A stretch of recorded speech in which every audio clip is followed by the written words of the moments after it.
Hail and kill, caller. You're on the air. You're on the air. Hello? Hello? I am calling on behalf of Mia from Crucified Barbara Oh, you are? Well, for an interview. Sure.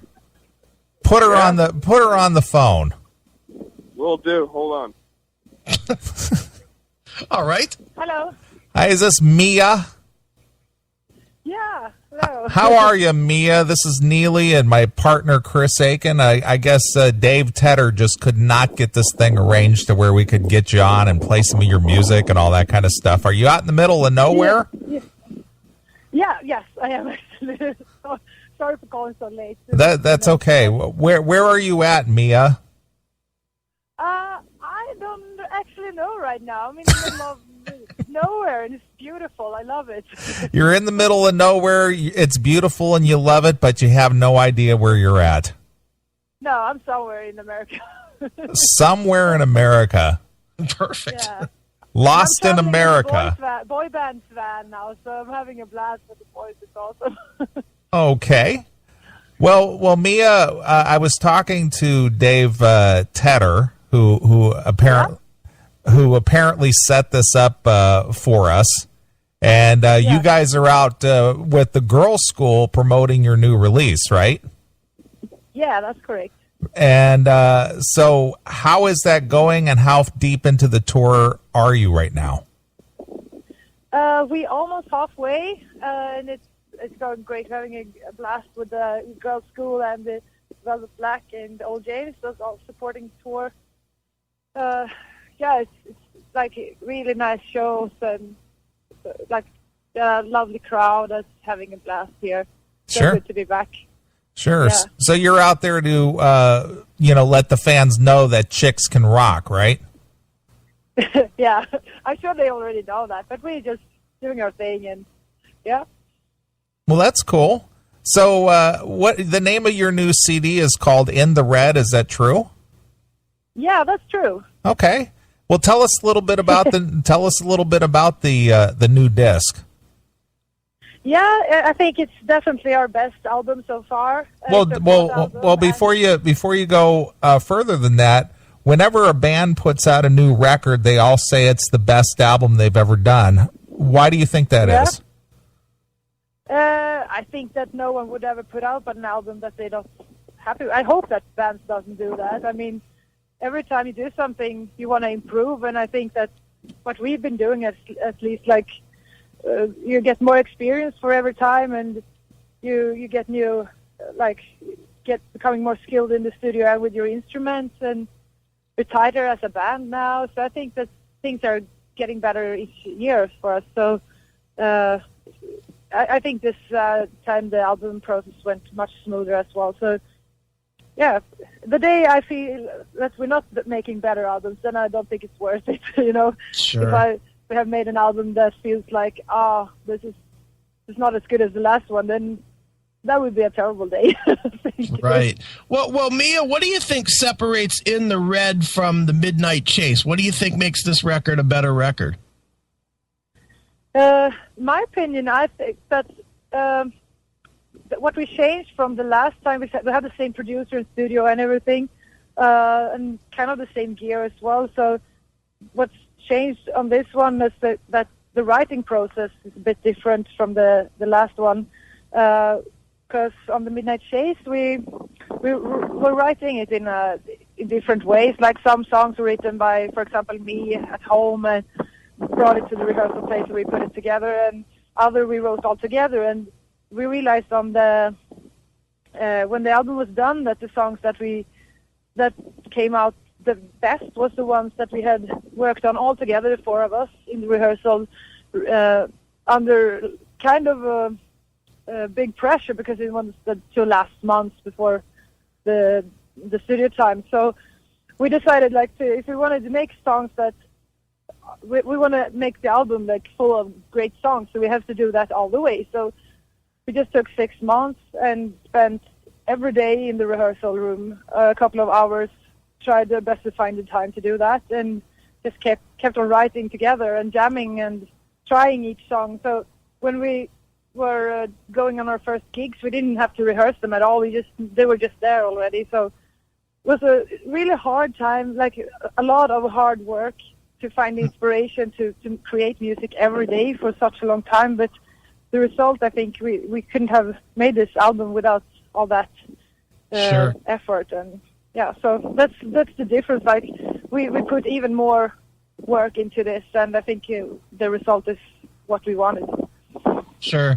Now, let me ask you, Mia. Being from Sweden, it's kind of a double-edged sword because, in one regard, there's so much good music that comes out of Sweden in like the last 10 years or so. It's just been probably the best time ever for Swedish hard rock.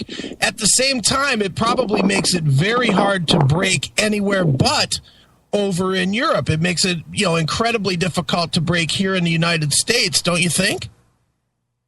Yeah, absolutely.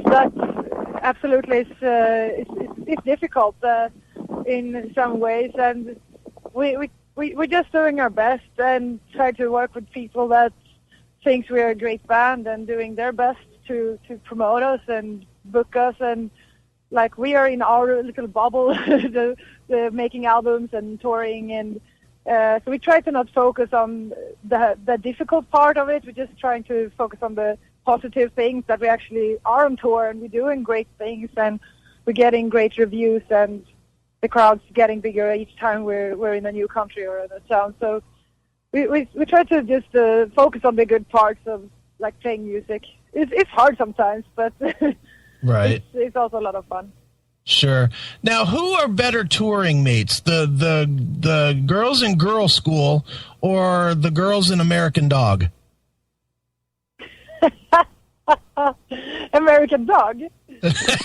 You like our good friend Michael Hannon and the boys? Yeah, I love Michael Hannon. That's my bro. They were the first band that we toured with outside Sweden, like in France. That was our first tour outside Sweden. We did 10 days with American Dog in France, and they taught us a lot about drinking beer and how it's supposed to be on tour. Sounds like Michael. That was fun. Yeah, he was a good teacher for us back then. So yeah, we're gonna hook up on this tour. I hope to see him. So okay, yeah, it's been a while since I saw him, so it would be awesome. Well, nice. Well, American Dog is the classic metal show house band. Oh yeah, that's so cool. That Say is- hi, Damon. That is cool. Well, Mia, what do you want to tell the fans about the band Crucified Barber and the new record? Anything you want to point out to them, being that you're trying to break it here in the United States? Yeah, hopefully that you guys give it a listen if you think it sounds interesting, and if you like it, welcome to join our tour and check out some shows. We're having a good time here. Well, how are they We wanna keep supposed coming back, so- How are they supposed to find you? You don't even know where you are. Not right now. I'm having a travel day, so it doesn't matter. I'm on my way to Spokane. I know. Spokane, Washington. We're having, but we have a few hours left, so somewhere. But they don't have to find us today because it won't be much fun. Yeah, check out our website, crucifiedbarbara.com. We have the tour page, all the dates. So you check out the Girl School's website. We should be at the same venues each night. Right, absolutely. Yeah. Well, excellent, Mia. I'm sorry this was such a kind of a unplanned thing, but I know you guys are traveling and you were trying to find a good signal somewhere, and so you could call into the show. Thanks for having me on the show. Excellent, Mia. Well, Mia, Great. before I let you go, I need to ask you the traditional classic metal show question. All right. How has Lemmy from Motorhead influenced your career? Oh, I think one of the best things was that he actually brought us on tour in the UK for 1 month. That was one of the best touring moments ever for us. Of course, it was amazing. So really thankful to him and the band for supporting us like that. Yeah, Excellent. Thank Excellent. you, Laura and Lemmy. All right, Mia. Well, we always let the artist pick a song from the new CD and tell us a quick story about it. Oh, quick story. I was pick Lunatic #1. This is the latest single, and we also did a video for it. And it's about, it's one of the funnest songs to play, I think, live, and we really love it. The track it's a kind of positive song about, like, having a best, like, team player, teammate, or best friend that together becoming the greatest team that, like, becoming invincible together. So that's what this song about, and it's one of our favorites. And what is the name of the song? Lunatic #1. Okay, well, we're going to play that for the fans, and hopefully they'll go out and pick it up. Crucified Barber out on tour with Girl School right now. The new CD is called In the Red. Go visit them at crucifiedbarber.com, and I'm going to play the song here, Lunatic #1 for Mia. Great, thank you very much. All right, safe travels, Mia, and say hello to the rest of the girls for the Classic Metal Show. I will for sure. All right, Mia, we'll talk to you again. Yeah, cool, thanks. All right, see you later.